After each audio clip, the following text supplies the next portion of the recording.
Hey Madison, William here. Just wanted to say thank you so much for your discussion board post for week 7. I noticed that we kind of had a similar notion when it came to the common patterns that we noticed. And one of the things was the ethnicity of cultural differences. And a couple of things that I shared within my discussion board post of the cultural differences of the backgrounds, differences in values.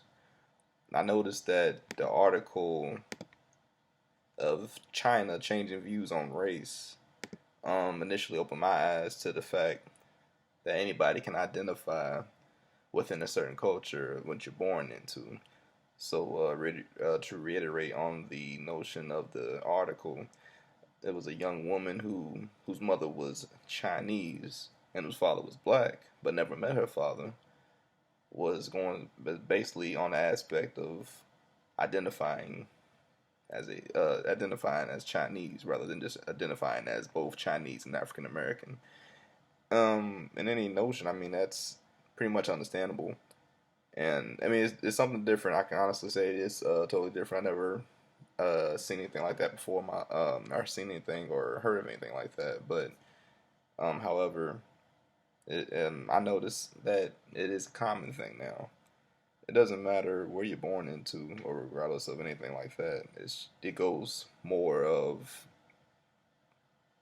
how you, I guess, place yourself within yourself and how you feel comfortable, where you feel comfortable within yourself. And I noticed that you shared a little bit around the same with of that notion as well.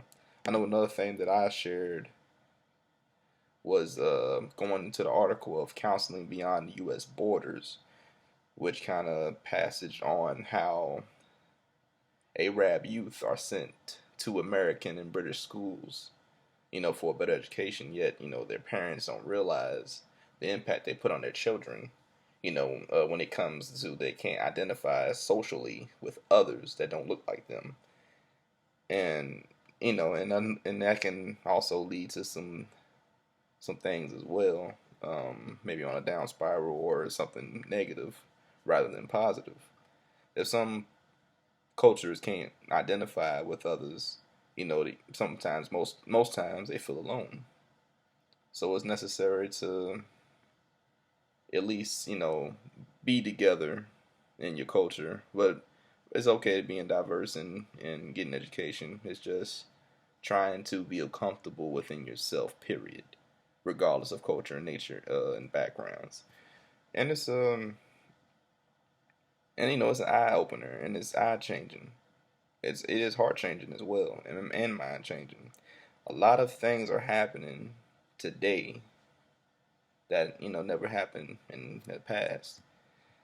But it's great to see these changes come because at the end of the day, we do need change, and I'm glad for that. But that's also, just like I said, I just want to say thank you so much for your posts.